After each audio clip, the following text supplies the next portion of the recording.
Olá, boa tarde. Você acompanha agora notícias do Brasil e do mundo desta segunda-feira, dia 23 de janeiro. O presidente Lula, que está na Argentina, confirmou hoje que o Brasil e a Argentina discutem propostas para a criação de uma moeda comum. Mais cedo, o ministro da Fazenda, Fernando Haddad, havia comentado a possibilidade de um mecanismo para viabilizar transações comerciais com a Argentina para delimitar a dependência do dólar. A proposta se assemelharia mais, por enquanto, a um financiamento à exportação de produtos brasileiros para a Argentina e vice-versa, segundo a apuração. O objetivo é que as trocas bilaterais possam ser feitas sem a utilização do dólar, já que as reservas internacionais da Argentina são de apenas 7 bilhões de dólares. O presidente Lula exonerou hoje coordenadores de saúde indígenas do Ministério da Saúde. Antes de viajar para a Argentina, ele esteve nas terras Yanomamis. Em meio à crise humanitária, o governo prometeu acelerar o recrutamento de médicos para distritos indígenas. As demissões já foram publicadas no Diário Oficial da União. Os servidores da saúde foram destituídos dos cargos em Roraima, região visitada pelo presidente, e também no Maranhão, Mato Grosso do Sul, Minas Gerais, Espírito Santo, Mato Grosso e Amazonas. O Ministério da Saúde informou que estuda acelerar a publicação de um edital do programa Mais Médicos para recrutar profissionais tanto formados no Brasil quanto no exterior para atuação em território Yanomami. A medida é uma das ações para apoiar o enfrentamento à desassistência sanitária do povo Yanomami. Desde a última semana, equipes do Ministério da Saúde estão na região Yanomami, território indígena com mais de 30 mil habitantes.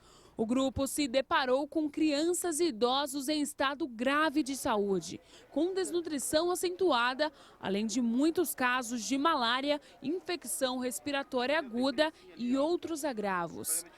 Em visita à região neste sábado, o presidente Lula informou que a situação do povo Yanomami em Roraima é desumana. Ele esteve em Boa Vista e viu de perto a crise sanitária que atinge os indígenas. A situação já levou à morte de 570 crianças nos últimos anos, sendo que 505 tinham menos de 1 ano de idade. Em 2022, foram registrados 11.530 casos de malária na terra Yanomami. Eu vim para cá para dizer que nós vamos tratar os nossos indígenas como seres humanos, sabe, responsáveis por parte daquilo que nós somos, e nós vamos cuidar para que eles sejam tratados, sabe, como se fossem, sabe, seres humanos de primeira classe e não ser tratados como gente de 4ª classe ou de 5ª classe. É desumano. O mercado financeiro aumentou as projeções da inflação e do Produto Interno Bruto para este ano. As estimativas constam do Boletim Focus, divulgado semanalmente pelo Banco Central. Para o Índice Nacional de Preços ao Consumidor Amplo, considerada a inflação oficial do país, a previsão do mercado financeiro para esse ano subiu de 5,39% para 5,48%. A expectativa é das instituições financeiras para os principais indicadores econômicos. A previsão para 2023 está acima do teto da meta da inflação, que é de 3,25% para este ano, com intervalo de tolerância de 1,5 ponto percentual para cima ou para baixo. Ou seja, o limite inferior é de 1,75% e o superior de 4,75%. Já para 2024, a projeção da inflação ficou em 3,84%. Em 2022, o IPCA fechou com uma taxa de 5,79% acumulada no ano. A meta estava em 3,5%, com a mesma margem de tolerância, ou seja, podia variar entre 2% e 5%. Para alcançar a meta de inflação, o Banco Central usa como principal instrumento a taxa básica de juros, a Selic, definida em 13,75% ao ano pelo Comitê de Política Monetária. A taxa está no maior nível desde janeiro de 2017. Para o mercado financeiro, a expectativa é de que a Selic encerre o ano em 12,5%. Para o fim de 2024, a expectativa é de que a taxa básica caia para 9,5% ao ano. E com relação ao crescimento da economia brasileira neste ano, a projeção das instituições financeiras também aumentou de 0,77% para 0,79%.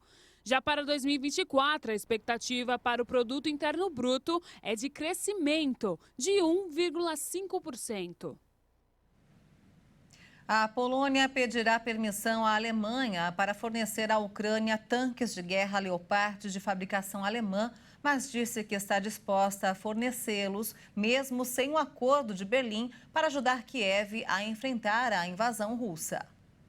O anúncio foi feito nesta segunda-feira pelo primeiro-ministro polonês Mateusz Morawiecki. O premier disse que o governo de Varsóvia está disposto a entregar os veículos de combate, ainda que não tenha permissão alemã. Pediremos esse acordo, ainda que seja uma questão secundária. Mesmo se não obtivermos autorização, vamos dar nossos tanques à Ucrânia, junto com outros países, como o marco de uma pequena coalizão, ainda que a Alemanha não faça parte. A Alemanha enfrenta pressões para enviar tanques Leopard a Kiev, que reiteradamente faz pedidos a Berlim pelos veículos pesados ou pede que o governo alemão libere tanques que estão com países terceiros. No domingo, a ministra alemã das Relações Exteriores, Annalena Baerbock, disse que o país não vai se opor a um pedido da Polônia de enviar os tanques Leopard à Ucrânia. A decisão final, entretanto, cabe ao chanceler Olaf Scholz, que tem reafirmado apoio a Kiev, mas ainda não se manifestou sobre o pedido do presidente Volodymyr Zelensky por tanques.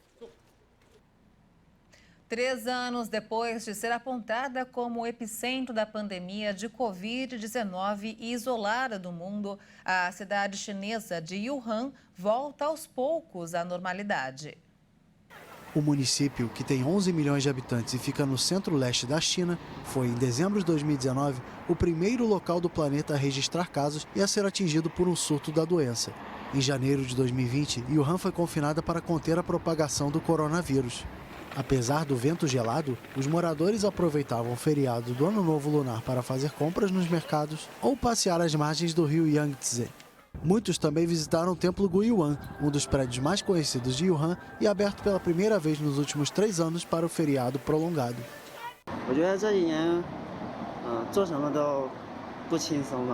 Não foram anos nada fáceis. Todo mundo enfrentou dificuldades no trabalho e na vida. Na verdade, foi bem difícil. Eu estaria mentindo se dissesse que não.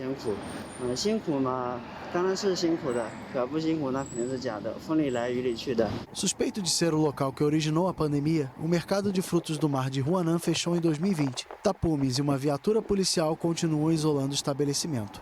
Apesar do retorno dos habitantes de Wuhan, assim como do restante da China, à normalidade, isso não significa que a Covid-19 tenha desaparecido do gigante asiático. De acordo com informações do virologista Wu Zunyu, referência no país contra o coronavírus, cerca de 80% da população chinesa contraiu a doença desde o fim das restrições sanitárias em dezembro passado.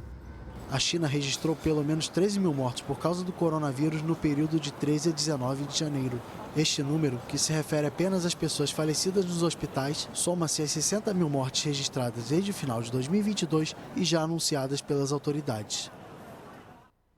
E essa edição fica por aqui. Eu volto logo mais com outras informações no Jornal das 18h30, ao lado de Juliana Dariva. Até lá.